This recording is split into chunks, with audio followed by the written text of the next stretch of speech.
आज मैं आपको बता रहा हूँ इसका 9वां न्यूमेरिकल क्वेश्चन, पेज नंबर 224 पर। हमने क्या है, इससे पहले क्वेश्चन किया था एक न्यून अभिदान का, न्यून अभिदान अंडर सब्सक्रिप्शन।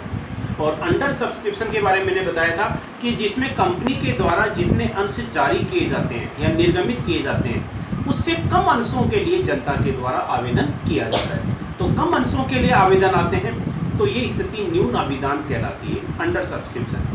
और न्यून अभिदान की स्थिति में कंपनी उतने ही अंशों का आवंटन करती है जितने अंशों के आवेदन आते हैं। ठीक है, तो ये जो 9वां क्वेश्चन है ये भी इसी प्रकार का है। इसमें दे रखा है कि राजेश लिमिटेड ने 30,000 इक्विटी शेयर जारी किए 10 रुपए वाले, 30 रुपए प्रीमियम पर। देखो, अंश की फेस वैल्यू है 10 रुपए, शेयर्स इश्यूड है 30,000 और एक अंश है 10 रुपए का, और 30 रुपए का प्रीमियम है, यानी कि टोटल पैसा है वो कंपनी के द्वारा कितना लिया जा रहा है, 40 रुपए। 40 में 30 रुपए प्रीमियम है और अंकित मूल्य फेस वैल्यू है अंश की 10 रुपए।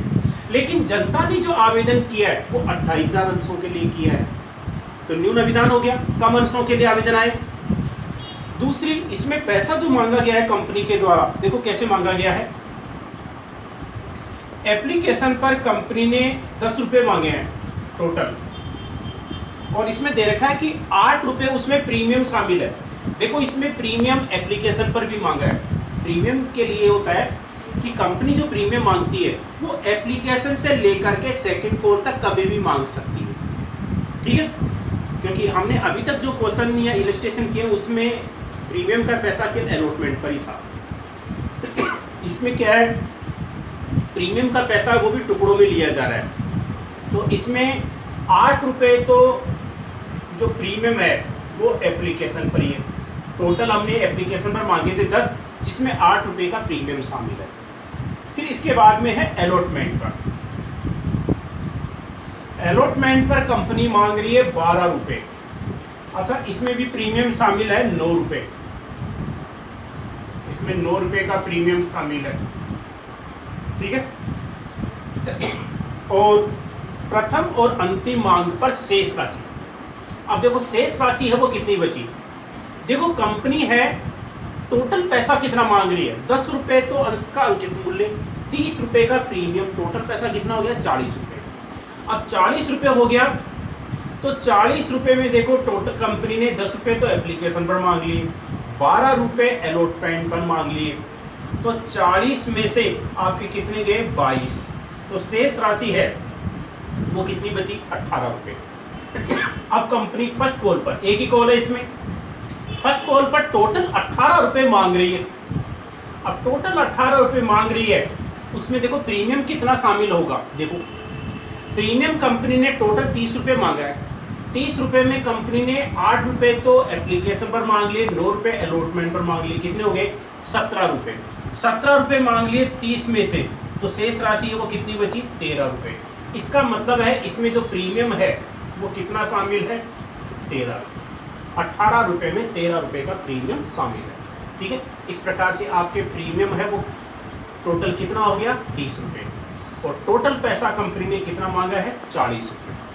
ठीक है, इस प्रकार से कंपनी ने टोटल पैसा मांगा है 3 टुकड़ों।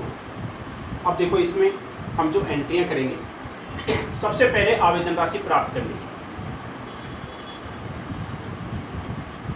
Bank account DR.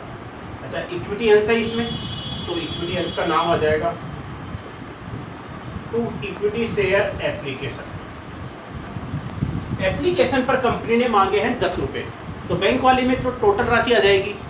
तो 10 रुपए के हिसाब से अंश के लिए आवेदन 28,000 के लिए आए, तो पैसा 28,000 अंशों का है, तो बैंक वाली एंट्री में 28,000 से करेंगे, 30,000 से हम कोई एंट्री नहीं करेंगे। तो 28,000 को 10 से मल्टीप्लाई कर दो, कितने हो गए, 2,80,000। तो पहली जो बैंक वाली एंट्री है वो 2,80,000 से हो जाएगी। ठीक है, कंपनी के पास में 28,000 अंशों के लिए आवेदन आए, कंपनी ने आवेदन स्वीकार कर लिया, तो ये पूरा पैसा किस में ट्रांसफर हो जाएगा, शेयर कैपिटल में। तो दूसरी एंट्री शेयर कैपिटल में ट्रांसफर कर देगी। तो दूसरी एंट्री देखो आपके, equity share application account DR to equity share capital. अब देखो इसमें प्रीमियम भी है, प्रीमियम है तो सिक्योरिटीज प्रीमियम को हमारे को क्रेडिट करना पड़ेगा। वाली एंट्री में तो हम टोटल पैसा दिखाते हैं, सिक्योरिटीज प्रीमियम हमेशा क्रेडिट होता है क्योंकि शेयर कैपिटल में हमेशा फेस वैल्यू आती है अंश की, तो सिक्योरिटीज प्रीमियम। एप्लीकेशन का पैसा जब शेयर कैपिटल में ट्रांसफर होगा तो ये एंट्री होगी, equity share application account DR to equity share capital to securities premium. तो इक्विटी शेयर एप्लीकेशन पर टोटल पैसा तो हमने कितना मांगा था, 2,80,000। इसमें तो 2,80,000 आ जाएंगे। मैंने कहा था कि शेयर कैपिटल में हमेशा अंश की शेयर की फेस वैल्यू आती है, तो इसमें 10 रुपये में 8 रुपये तो प्रीमियम है, तो फेस वैल्यू तो कितनी बची, 2 रुपये। तो इसमें 2 रुपये के हिसाब से ही पैसा आएगा, और पैसा जो आया है वो कितने अंशों का है, 28,000 का। तो 28,000 को 2 से मल्टीप्लाई कर देंगे, कितनी राशि आ गई आपके, 56,000। यानी कि 56,000 रुपये आपके शेयर कैपिटल में आएंगे। अब आता है आपके सिक्योरिटीज प्रीमियम। तो सिक्योरिटीज प्रीमियम में कितने रुपए के हिसाब से पैसा आएगा, 8 रुपये के हिसाब से। 8 को 28 से मल्टीप्लाई कर दो, तो ये देखो आपके राशि है वो कितनी आ गई,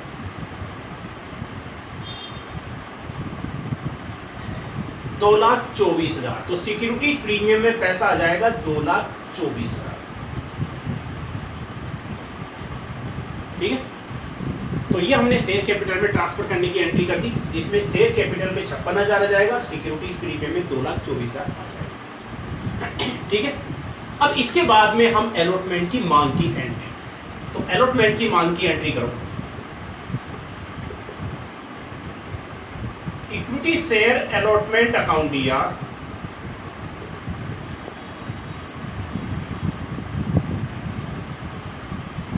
to equity share capital to securities premium, क्योंकि इसमें सिक्योरिटीज प्रीमियम तीनों पर है।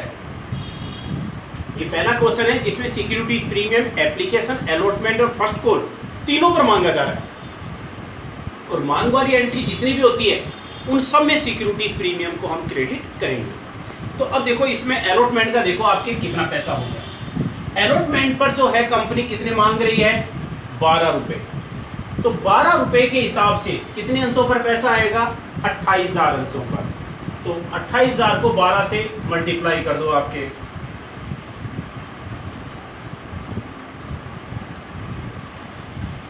3,36,000। तो अलॉटमेंट को हम डेबिट है वो कितने से कर देंगे, 3,36,000 से। ठीक है, तो 3,36,000 रुपये आपके अलॉटमेंट को डेबिट कर दिया। अब इक्विटी शेयर कैपिटल, इसमें अंश की फेस वैल्यू आती है। तो देखो अलॉटमेंट पर हमने जो टोटल 12 रुपये मांगे हैं, इस 12 रुपये में 9 रुपये तो प्रीमियम है, तो फेस वैल्यू कितनी बची, 3 रुपये। तो इसमें 3 रुपये के हिसाब से ही पैसा आएगा, यानी कि 84,000। तो इक्विटी शेयर कैपिटल में कितना पैसा आएगा आपके, 84,000। और सिक्योरिटीज प्रीमियम में 9 रुपये के हिसाब से पैसा आएगा,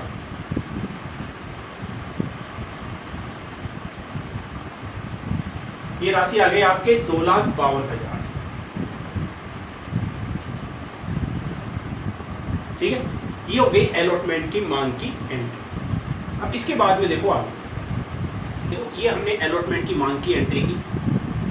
ठीक है, और अलॉटमेंट पर हमने टोटल पैसा 3,36,000 मांगा है, जिसमें शेयर कैपिटल में 3 रुपये के हिसाब से राशि, क्योंकि 12 रुपये में 9 रुपये तो प्रीमियम है, और सिक्योरिटीज प्रीमियम में 9 रुपये के हिसाब से राशि। सारी एंट्री कितने से कर रहे हैं, 28,000 अंशों से। ध्यान रखना कि 28,000 अंशों से एंट्री कर रहे हैं। अब अलॉटमेंट का जब पैसा प्राप्त होगा तो अब हम बैंक वाली एंट्री करेंगे। Bank account DR to equity share allotment. Allotment का पैसा अब हमारे को कितना प्राप्त हुआ, ये बैंक वाली एंट्री हो जाएगी। अलॉटमेंट पर टोटल पैसा तो हमने 3,36,000 मांगा है। ठीक है, अब क्वेश्चन में देखो, इसमें क्वेश्चन में दे रखा है कि हरि द्वारा धारित 3,000 अंशों के हरि के पास 3000 अंश थे जो कि बंटन और मांग राशि का भुगतान करने में असमर्थ रहा। हरि के पास 3000 अंश थे, इसने अलॉटमेंट और फर्स्ट कॉल का पैसा नहीं चुकाया। तो अभी तो हम केवल अलॉटमेंट की एंट्री कर रहे हैं, तो इसमें तो अलॉटमेंट का जो पैसा प्राप्त नहीं होता वही कम करेंगे। और हरि ने अलॉटमेंट का पैसा नहीं चुकाया। कितने अंश थे? 3000। हरि के पास 3000 अंश थे, उसने अलॉटमेंट और फर्स्ट कॉल का पैसा नहीं चुकाया। तो अभी हम केवल अलॉटमेंट की एंट्री कर रहे हैं, तो इसने अलॉटमेंट का पैसा नहीं चुकाया, वो हम इसमें से कम करेंगे और इसके 3000 अंश थे। आगे देखा कि ओम द्वारा धारित 2000 अंश की राशि मांग राशि चुकाने में असमर्थ रहा। एक व्यक्ति और था ओम, उसके पास में 2000 अंश थे, इसने मांग राशि नहीं चुकाई, यानी कि मांग राशि एक ही फर्स्ट कॉल, इसने फर्स्ट कॉल का पैसा नहीं चुकाया। यानी कि अलॉटमेंट का पैसा केवल एक ही व्यक्ति ने नहीं चुकाया, हरि ने। और हरि के पास अंश कितने थे? 3000। और हमने अलॉटमेंट पर टोटल पैसा कितना मांगा है? 12 रुपये। तो 3000 को 12 से मल्टीप्लाई कर देंगे तो कितनी राशि हो गई? 36,000 रुपये। हमने अलॉटमेंट पर टोटल पैसा मांगा था 3,36,000। तो 3,36,000 में से 36,000 हमारे को प्राप्त नहीं हुए, तो कितनी राशि प्राप्त हुई? 3 लाख रुपए। तो बैंक वाली एंट्री है, हम 3 लाख रुपए से कर देंगे। ये 3 लाख रुपए से हो जाएगी एंट्री। ठीक है। अब इसके बाद में देखो फर्स्ट कॉल की मांग की entry. Equity share first and final call account ER to equity share capital. देखो फर्स्ट कॉल के बाद में और कोई कॉल नहीं है, इसलिए हम क्या करेंगे, इसमें फाइनल कॉल शब्द का इस्तेमाल करें। सेकंड कॉल नहीं है, अगर इसमें सेकंड कॉल भी होती तो हम यहाँ पर केवल फर्स्ट कॉल का ही इस्तेमाल करते हैं, लेकिन ये लास्ट कॉल है, इसलिए फर्स्ट एंड फाइनल कॉल लिखेंगे। Equity share first and final call account या इक्विटी शेयर कैपिटल। अब देखो इसमें फर्स्ट कॉल का पैसा कंपनी के द्वारा फर्स्ट कॉल पर टोटल 18 रुपये मांगा जा रहा है। ठीक है। और इसमें भी प्रीमियम है, तो सिक्योरिटीज प्रीमियम भी आपके क्रेडिट हो जाएगा टू सिक्योरिटीज प्रीमियम। ठीक है, ये एंट्री हो जाएगी equity share first and final call account या to equity share capital to securities premium. अब देखो इसमें फर्स्ट कॉल पर हमने टोटल 18 रुपए मांगे हैं, जिसमें 13 रुपए का प्रीमियम शामिल है। तो पहले तो फर्स्ट कॉल का जो पैसा है वो देखो इसमें कितना आ रहा है। फर्स्ट कॉल पर कंपनी टोटल 18 रुपए मांग रही है, तो इक्विटी शेयर फर्स्ट कॉल को हम डेबिट करेंगे 18 रुपए के हिसाब से। 18 को 28,000 से मल्टीप्लाई कर देंगे तो इसका अमाउंट हो गया 5,04,000। इक्विटी शेयर कैपिटल इसमें फेस वैल्यू आती है, तो 18 में 13 रुपए तो प्रीमियम है, तो फेस वैल्यू है वो कितनी बची? 5 रुपए।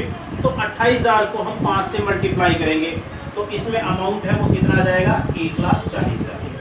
और सिक्योरिटीज प्रीमियम में 13 रुपए के हिसाब से आ जाएगा। 28,000 को 13 से मल्टीप्लाई करेंगे तो ये आ गया आपके 3,64,000। ये एंट्री आपके हो जाएगी।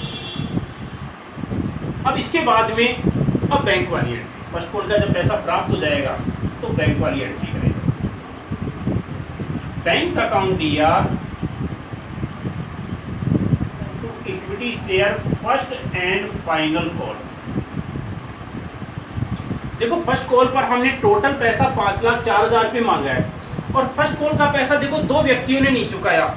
एक तो हरि था, उसके पास में कितने थे? 3,000 अंश, और दूसरा एक व्यक्ति था ओम, उसके पास थे 2,000। तो टोटल हो गए 5,000 अंश। फर्स्ट कॉल का पैसा टोटल 5,000 अंशों पर प्राप्त नहीं हुआ, और फर्स्ट कॉल पर कितना मांगा था? 18 रुपये। तो राशि कितनी हो गई आपके? 90,000। 90,000 रुपए की राशि हमारे को प्राप्त नहीं हुई है। टोटल पैसा हमने कितना मांगा था? 5,04,000। 5,04,000 जो मिलने वाले थे उसमें से राशि कम कर दो 90,000 रुपए। 4,14,000। तो बैंक वाली जो एंट्री है वो कितने से कर देंगे? 4,14,000 ये एंट्री हो जाएगी। इसमें देखो बकाया राशि बाद में प्राप्त नहीं हुई है, इसलिए ब्याज की एंट्री भी इसमें नहीं है। ये क्वेश्चन आपके इतना ही है। देखो आज मैं आपको अति अभिधान की स्थिति में कई बार क्या है, हमारे को एक टेबल बनानी पड़ती है वर्किंग नोट में। वो टेबल बनाते हैं, ज़्यादा पैसा आ जाता है एक्सेज मनी का, तो वो टेबल बनाते हैं एक्सेज मनी यूटिलाइजेशन स्टेटमेंट, अतिरिक्त राशि के उपयोग का विवरण, और उसकी टेबल बनाते हैं। तो इसमें टेबल कैसे बनाते हैं उसका फॉर्मेट मैं आपको बता देता हूँ कि हमारे को 2-3 क्वेश्चन ऐसे हैं जिनमें हमारे को इसकी टेबल की जरूरत पड़ेगी। पहला कॉलम है ध्रुव का, दूसरा कॉलम है नंबर ऑफ शेयर्स अप्लाइड, आवेदित अंशों की संख्या, तीसरा है नंबर ऑफ शेयर्स एलोटेड, यानी कि आवंटित अंशों की संख्या, कितने अंश आवंटित किए, ये संख्या आती है, इनमें पैसा नहीं आता है। एक्सेज मनी, ज्यादा पैसा हमारे पास टोटल कितना आया, और उस ज्यादा पैसे में से यूटिलाइज्ड फॉर अलॉटमेंट, अलॉटमेंट में कितनी राशि काम में ली, जो हमारे पास ज्यादा पैसा आ गया था एप्लीकेशन पर, उस एप्लीकेशन पर जो ज्यादा पैसा आ गया था उसमें से अलॉटमेंट में कितनी राशि काम में ली, यानी कि अलॉटमेंट के लिए कितनी राशि ट्रांसफर की। यूटिलाइज्ड फॉर फर्स्ट कॉल में कितनी काम में ली, यूटिलाइज्ड फॉर सेकंड कॉल में कितनी काम में ली, और रिफंड वापस कितनी कर दी। कई बार क्या है, इतना ज़्यादा पैसा ज़्यादा आ जाता है कि हम अलॉटमेंट पर काम में लेने के बाद में भी पैसा बच जाता है, तो हम क्या करते हैं, उसको फर्स्ट कॉल में भी काम में ले लेते हैं, सेकंड कॉल में भी काम में ले लेते हैं, और फिर भी कई बार इतना बच जाता है कि हमारे को वापस करना पड़ता है। कि यानी कि एप्लीकेशन पर ही इतना ज़्यादा पैसा आ जाता है, एक्सेस मनी इतनी ज़्यादा आ जाती है कि हम आगे की सारी मांगों को एडजस्ट करने के बाद में भी पैसा बच जाता है, तो उस पैसे को कंपनी नहीं रख सकती है, उस पैसे को कंपनी पे रिफंड करती है। तो ये टेबल हमारे को बनाने की जरूरत कब पड़ती है। देखो, हमने जो पहले एक्सेस मनी वाला किया था, एक तो परिस्थिति है कि जैसे एक कंपनी ने 50,000 अंश जारी किए, रिटर्न आए, एप्लीकेशन आई 80,000 अंशों की, ठीक है। प्रश्न में दे रखा है 80,000 अंशों के लिए आवेदन आए, उसमें से कंपनी ने 10,000 अंशों को कोई आवंटन नहीं किया और शेष को यथानुपात आवंटन कर दिया। तो 10,000 अंशों का पैसा तो लौटा दिया, और फिर भी कंपनी के पास में 20,000 अंशों का जो ज़्यादा पैसा बच गया, उसके लिए प्रश्न में सूचना नहीं दे रखी है, तो हम उसको अलॉटमेंट में काम में ले लेंगे। चाहे वो कितना भी ज़्यादा पैसा बचे, हम अलॉटमेंट में काम में लेने के बाद में बाकी पैसा रिफंड कर देंगे, आगे हम काम में नहीं लेंगे। लेकिन कई बार क्या है, तो इसमें तो हमारे को ये टेबल बनाने की जरूरत नहीं पड़ेगी। टेबल बनाने की जरूरत कहाँ पड़ती है, जैसे इसमें दे रखा है कि आवेदन कंपनी ने अंश जारी किए थे 50,000, आवेदन आए 80,000 के लिए। तो कंपनी ने क्या किया, आवंटन कैसे किया, एक ग्रुप बनाया, कंपनी ने 1,000 अंशों के लिए आवेदन किया था, उसको कंपनी ने 8,000 अंश अलॉट कर दिए। एक व्यक्ति ने 2,000 अंशों के लिए आवेदन किया था, उसको कंपनी ने पूरे 2,000 अंश दे दिए। इसके अलावा कुछ व्यक्तियों ने 20,000 अंशों के लिए आवेदन किया था, उनको कंपनी ने 15,000 अंश अलॉट किए। इस प्रकार से प्रश्न में दिया जाता है कि इन्होंने इतने अंशों के लिए आवेदन किया, उनको कंपनी ने इतने अंश अलॉट किए। अगर इस प्रकार से दे रखा है तो फिर हमारे को टेबल बनानी पड़ेगी। टेबल के बगैर हम डायरेक्ट क्वेश्चन सोल्व नहीं कर सकते। वर्किंग नोट है, इसमें क्या है, अलग अलग ग्रुप के अनुसार वो इस ग्रुप में इतने अंशों का पैसा आया था, तो वो पैसा उसी में काम में लिया जाएगा, दूसरे में काम में नहीं लिया जाएगा। तो इसके लिए हमारे को टेबल बनाने की जरूरत पड़ेगी। तो अगर किसी भी क्वेश्चन में ऐसा आ जाता है जहाँ पर अधिअभिधान होता है, और अधिअभिधान में अगर ऐसा आता है कि कंपनी के पास में इतने अंशों के लिए आवेदन आए थे और कंपनी ने इतने अंश अलॉट किए, मेरे 10,000 के लिए आवेदन आए, उसको कंपनी ने 8,000 अंश अलॉट किए। एक व्यक्ति ने 2,000 के लिए आवेदन किया, उसको कंपनी ने पूरे 2,000 अंश अलॉट कर दिए। कुछ व्यक्तियों ने 20,000 के लिए आवेदन किया था, उनको कंपनी ने 15,000 अंश अलॉट किए, क्योंकि कंपनी को देने तो टोटल 50,000 ही है, लेकिन ज़्यादा के लिए आवेदन आया था, कंपनी इस प्रकार से आवंटन कर रही है। इस प्रकार से अलग अलग ग्रुप बना रखे हैं, तो वहाँ पर हमारे को ये टेबल बनाने की जरूरत पड़ेगी। जहाँ पर इस प्रकार से नहीं दे रखा है, कि इतना ही दे रखा है कि 50,000 अंश कंपनी के द्वारा जारी किए गए और आवेदन 80,000 अंशों के लिए आए, जिसमें से 10,000 अंशों के आवेदनकर्ताओं को कंपनी ने कोई आवंटन नहीं किया और शेष को यथानुपात आवंटन कर दिया। ऐसे क्वेश्चन में टेबल बनाने की जरूरत नहीं है, हम डायरेक्ट एंट्री के अंदर ही वो राशि एडजस्ट कर लेंगे। टेबल केवल इसी परिस्थिति में बनाई जाएगी। तो क्वेश्चन को आप देख लेना कि कौन से क्वेश्चन में इस प्रकार से अंशों का जो डिस्ट्रीब्यूशन है, अलॉटमेंट है, वो कर रखा है। इस प्रकार से अंशों का आवंटन किया जाता है अलग अलग ग्रुप के अनुसार। तो फिर हमारे को टेबल बनानी पड़ेगी। तो ये टेबल के आपके जो ग्रुप हैं जो मैंने बताए हैं, इसमें आपको मैंने जो ये 8 कॉलम बताएं, फिर से एक बार बता रहा हूँ। पहला कॉलम है ग्रुप का, दूसरा नंबर ऑफ शेयर्स अप्लाइड, आवेदित अंशों की संख्या, तीसरा है नंबर ऑफ शेयर्स एलोटेड, आवंटित अंशों की संख्या, फिर है एक्सचेंज मनी। एक्सचेंज मनी हमारे पास टोटल कितनी आई, और उसमें से यूटिलाइज्ड फॉर अलॉटमेंट, अलॉटमेंट में कितनी राशि काम में ली, यानी कि जो राशि ट्रांसफर कर देते हैं। Utilised for first call, first call में कितनी काम मिली, और utilised for second call, second call में कितनी काम मिली, और रिफंड वापस कितनी लौटा दी। लास्ट कॉल तक हम तभी काम में लेते हैं जब प्रश्न में स्पष्ट दे रखा हो। अगर प्रश्न में दे रखा है ज्यादा अंशों के लिए आवेदन आ जाते हैं, और प्रश्न में दे रखा है कि कंपनी अतिरिक्त पैसा अंतिम मांग तक काम में ले सकती है, तो ही हम काम में लेंगे। अगर प्रश्न में इस प्रकार की कोई सूचना नहीं है, तो चाहे कंपनी के पास में एक्सचेंज मनी कितनी भी आए, कंपनी के अलॉटमेंट में ही काम मिलेगी, और बाकी पैसा है वो कंपनी रिफंड कर देगी। अब आज मैंने आपको जो क्वेश्चन बताया था, 9वां न्यूमेरिकल क्वेश्चन बताया था न्यून अभिधान का, जिसमें क्वेश्चन एरियल भी था। तो इस क्वेश्चन को तो ये क्वेश्चन है न्यूमेरिकल, इसको तो आप सोल्व कर लेना। और ये अधि अभिधान के लिए जो मैंने टेबल वाला बताया है, ये टेबल काम में आएगी। तो आगे मैं आपको एक इलस्ट्रेशन अपना छोड़ा हुआ है शेयर्स का, उसमें वो टेबल काम में आएगी, और मैंने बता दिया था कब काम में आती है, तो वो मैं इलस्ट्रेशन आपको बताऊँगा।